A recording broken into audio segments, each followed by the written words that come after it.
দেখা যাক। মেঘটা আসলে অনেকটা কপালের ব্যাপার, সবসময় হয় না, পাওয়া যায় না।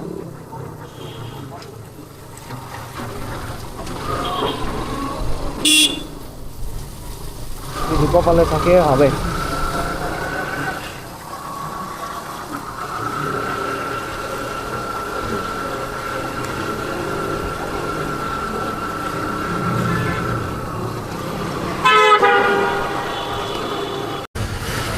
তো আজ মৌসুমে না বের হওয়াটাই আমার মনে হয় বুদ্ধিমানের কাজ, কিন্তু